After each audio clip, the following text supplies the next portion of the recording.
ममता का दायित्व। दीपा नाम था उसका। प्यार से सब दीपू ही बुलाते थे। गरीबी के साए में ही आँख खोली थी उसने। दीपा अपने माता पिता की सबसे बड़ी संतान थी। उससे छोटी 3 बहनें और थीं। जीवन की कठिनाइयों में शिक्षा प्राय गौण ही हो जाती है। 10वीं की परीक्षा में दीपा पूरक आई थी। पिता पर 4 बेटियों की जिम्मेदारी होने के कारण पिता ने 10वीं के बाद ही नन्ही दीपू के हाथ पीले करने का निश्चय कर लिया और 15 वर्षीय दीपू का विवाह दीपू से 10 साल बड़े दीपक से कर दिया।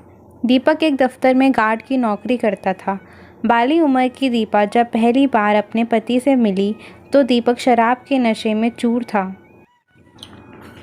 नन्ही दीपू दीपक को देखकर सहम गई। गरीबी से आई यहाँ भी रोटी के लिए तरसने लग गई। नियति मान के दीपा अपने दायित्व का निर्वाह करती रहती और दीपक आए दिन उसकी मार पिटाई करता रहता। साल भर बाद दीपा गर्भवती हो गई। दीपा ने 2 जुड़वा लड़कों को जन्म दिया। बाली उम्र में ही दीपा 2 जुड़वा बच्चों की माँ बन गई। दीपक का नशे से लिवर खराब हो गया और उसका स्वास्थ्य दिन ब दिन गिरने लगा। जुड़वा बच्चों को देखने के साथ दीपा अपने पति की भी सेवा करती थी, लेकिन गरीबी के कारण वे इलाज भी नहीं करवा पा रही थी।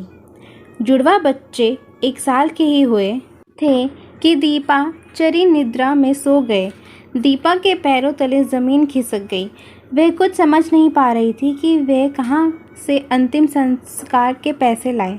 दीपा ने अपने पड़ोसी से पैसे उधार लेकर अंतिम संस्कार और अन्य सारे काम किए। 15 दिन बाद दीपा ने एक स्कूल में चपरासी की नौकरी कर ली।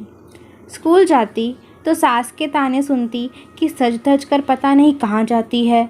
जीवन की पीड़ाओं को झेलते हुए दीपा ने चुप्पी ही साध ली थी।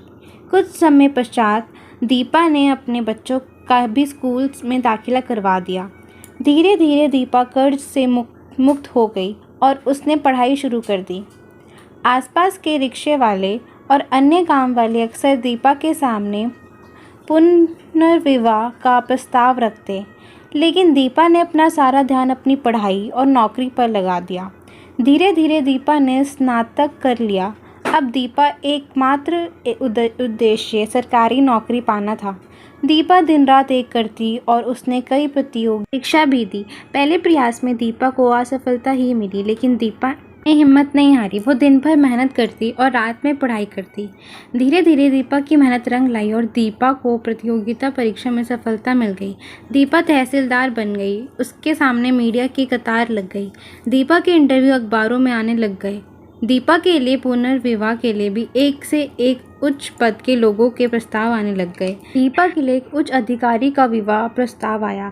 दीपा के मन में कश्मकश होने लग गई। जीवन साथी की चाह तो उसे भी थी, लेकिन वे बच्चों का भविष्य सुरक्षित करना चाहती थी। अधिकारी ने दीपा को 2 दिन का समय दिया था। दीपा के मन में ममता और स्वयं के जीवन के बीच युद्ध चल रहा था। दीपा रात भर सो नहीं पाई थी। दूसरे दिन का सूर्य ढल रहा था। इधर दीपा के जीवन की भी शाम होती नजर आ रही थी। वे ममता और अपने जीवन में फैसला नहीं कर पा रही थी। फिर दीपा ने उस अधिकारी को दृढ़ता के साथ फ़ोन लगाया और ना में जवाब दे दिया। उसकी ममता उसके स्वयं के जीवन में जीत गई। माँ की ममता ने उसकी आंखों के कोरों को गीला कर दिया था। वे विजयी महसूस कर रही थी। सोच रही थी कि माँ की ममता में 100 दीपा न्यौछावर है। अंदर ही अंदर अपने साहस की जीत का जश्न मना रही थी। अगर आपको मेरी कहानी अच्छी लगी हो तो लाइक, सब्सक्राइब एंड शेयर।